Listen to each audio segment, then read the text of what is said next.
Здравейте, приятели! Днес ще се разходим до село Лилеч и ще разгледаме скалното светилище Провиралката. В днешния епизод заедно с нас ще разберете колко древна е Провиралката и дали ние с Марти ще можем да минем през нея. А за да се наслаждавате на повече такива видеа, се абонирайте за канала ни. По пътя се минава покрай една прекрасна черешова градина. Все пак сме в Кюстендилска област, столицата на черешите, а през цялото време има страхотна гледка към Коневската планина.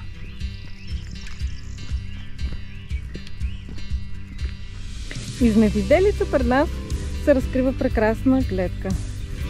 Това е малко язовирче. И както виждате, то се намира отляво на пътя. До тук може да стигнете с кола. Подходящо е за разходка с деца.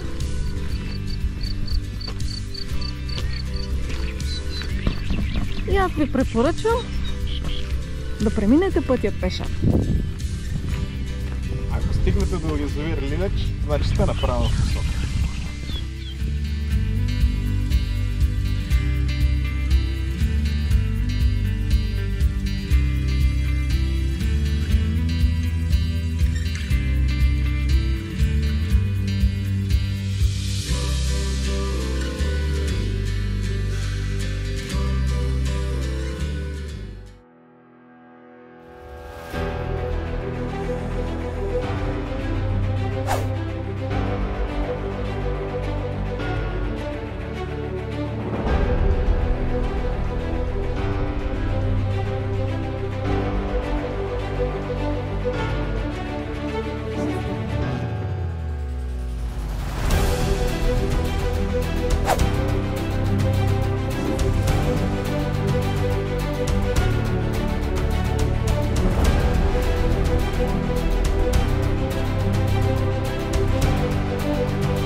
Ето още една симбиоза между параклище, православно, може да влезнете, да си запалите свещ.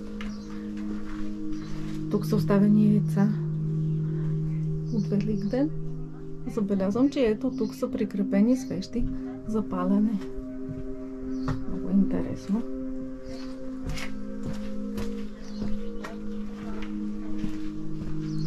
Самото светилище започва тук.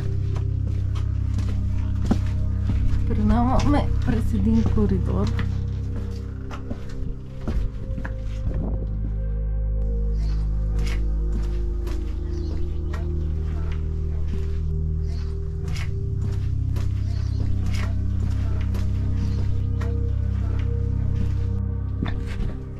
Ето го.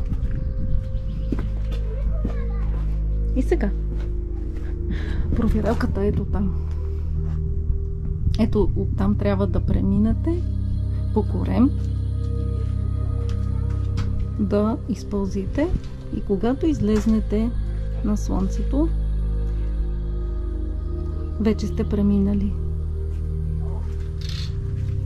Символът е земята, богинята майка, и слънцето, мъжката енергия, която я опложда сега. Е най-силното. Най-силната енергия. Вие може да преминете и да започнете ново начало.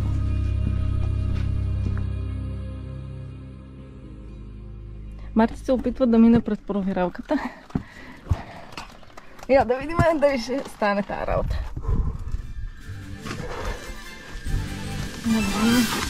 Явно има някакъв челъм. Легичко се избутва напред.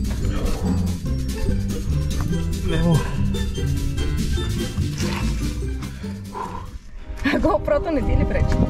Я ми го дай. Не мога. Дай ми го. Не е до GoPro-то.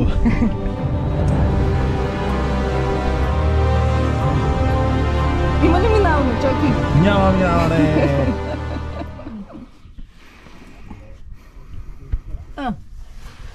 Ще мина, бе. Ти ще минеш? Не е толкова сложно. Реално трябва да се отбутвате с крака. За по-лесно преминаване. Ето, ще минавам. И сега, ето тук има слънце, слънчев лъч.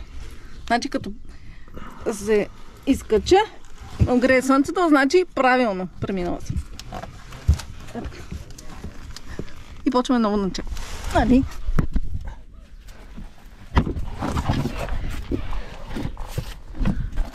Ето готово.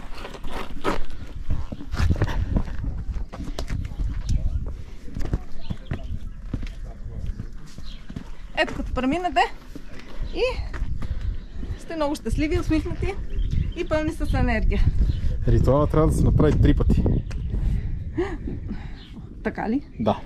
Така.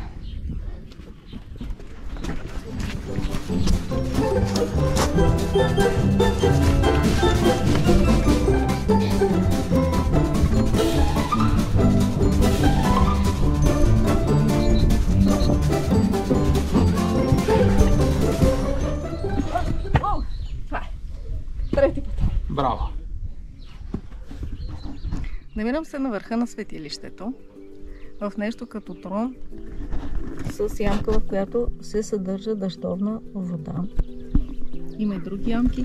Тук хората са донесли храна на светилището, защото така се прави. Понякога му се оставя сол или трухи хляб, зависи. Но идеята е животните да ги изядат евентуално. Това е дар за светилището. Място е много посещавано. Ето там също има скали, където хората се зареждат с енергия. Има сведения за това място още от неолита. След това то се използва от траките, а както знаем, тяхната обредност се развива върху скали, плата. Те издяват в камъка ямки, в които се събира дъждовна вода. Често са извършвани и жертвоприношения в чест на боговете. Тук е много древно място.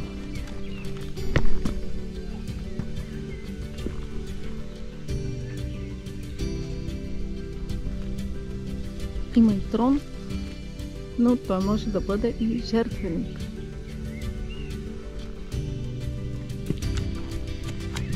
Това са основните мотиви на изследователите по тракология. Освен основното светилище, забелязваме още скали. Ще дойде тях да разгледам.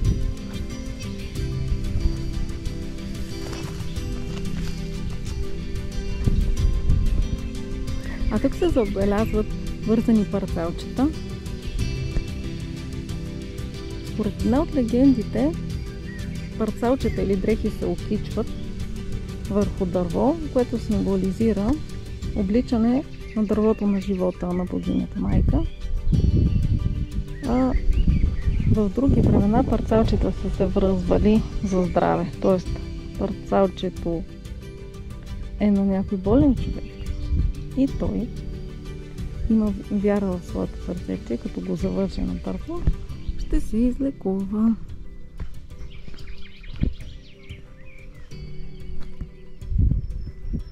Има няколко основни скали, даже и там продължава.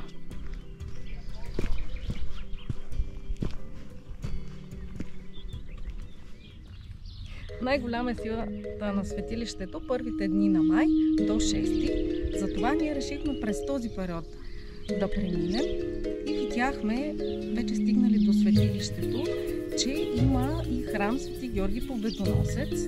Днес е 6 май и сме не случайно тук, за да почетем и православния светец. Той всъщност е светец много преди това, в древни времена, затова той е много силен и може да видите колко е голяма църквата и искам да изразя приемствеността между религиозните учения, тъй като тя е изградена върху основите на светилището.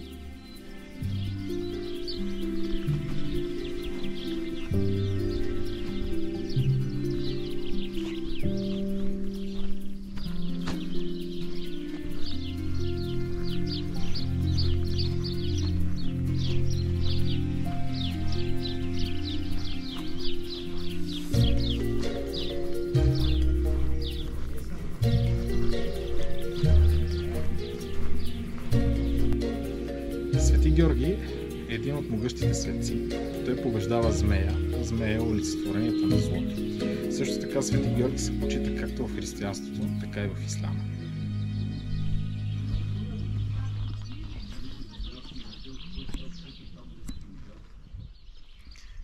Това беше всичко от нас за днес. Харесвайте ни, споделяйте ни и ударете една камбанка, за да излиза подобно съдържание за вас. Чао!